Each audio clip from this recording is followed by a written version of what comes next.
This is Against the Storm, a roguelike city builder that came out late last year, and it is quite good. Let me tell you about it.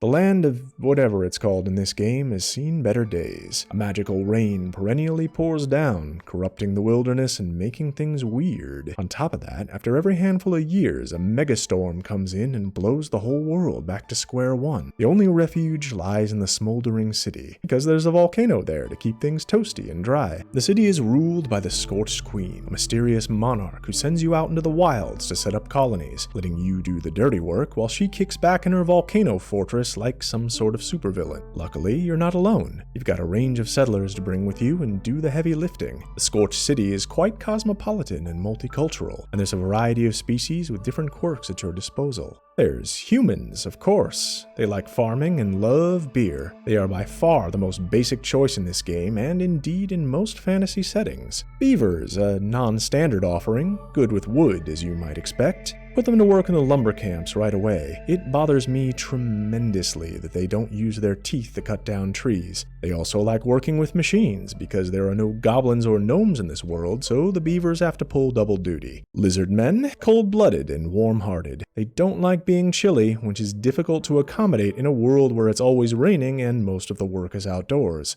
They like meat and fire and staying inside. A lot like me, come to think of it. Harpies. They like potions and fancy clothes. Not exactly the first thing that jumps to mind when you think of harpies. Maybe it's just me, but when I think of bird people, I think of, I don't know, the ability to fly, which would be pretty useful here. Maybe all the rain has made all their feathers too wet or something. And finally, foxes. Crafty critters, the bandits of the woodlands, or maybe I'm thinking of raccoons. Regardless, they're good at looting stuff, so send them out to fetch crates. Together, your motley crew of critters will forge a path across the land, slapping together a series of settlements farther and farther out into the wilderness, making as much progress as you can before the next big storm hits and wipes out all your work. Your ultimate goal is to find the seals, ancient magical things in the farthest reaches of the land, in order to seal away the evil ravaging the world, or unseal the good magic from the past, or reseal the something. I'm gonna be honest, I wasn't paying attention to why the seals matter, but you don't need to know, just go get them.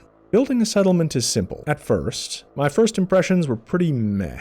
Oh, build a lumber camp to chop wood. Sure. Build a mining camp to get stone. Yep. Build houses to support your population. Yeah, seen it before. The complexity ramps up pretty quickly though. I realized how deep I was in when I found myself scrambling to find a patch of arable land, to build a farm, to plant some wheat, to grind into flour, to bake into biscuits, to appease my lizard population before they walked out on me, only to realize that lizards don't even like biscuits. Crud. That's the real challenge, by the way, keeping your folks happy. There's no combat in Against the Storm. You won't be micromanaging archers or massing cavalry. The game is purely resource management and logistics. First and foremost, keep your workers content. Food and shelter is the baseline, because there's only so long you can make someone chop logs in a thunderstorm and not feed them before they flip you the bird and walk off the job. Soon enough, however, their tastes will evolve, their demands will grow more exacting. No longer will a simple shack suffice, they want luxury housing, specialized to their tastes. Roots and berries will no longer satisfy them, they demand more exotic sustenance. Forget an armory, you need a bakery. They'll even need entertainment after a while. Building a tavern and passing out some ale goes a long way towards keeping the complaints down. The people aren't the only ones you need to appease, though. You didn't forget who you work for, did you? Like all good upper managers, the Scorched Queen demands constant growth and will not hesitate to shutter your settlement and lay you off if you fail to generate sufficient returns. Losing a colony 90 minutes in because you got distracted redesigning your housing district and didn't send enough supply crates back to the capital is probably the single biggest rage moment in a game that is otherwise largely free of rage inducement. The real strength of Against the Storm is how fresh it stays. Combining a city builder with roguelike mechanics is a stroke of genius. Why has no one thought of this? Well, maybe they have, I didn't check. You can't cheese every map with the same strategies and build orders because you don't know what buildings you'll have available or what resources you'll stumble upon. Even the locations themselves are varied, kinda. A lot of the game's mechanics are tree-based, so every map is some type of forest, but still, there's verdant forests, ancient forests, mushroom forests, even haunted forests with living trees.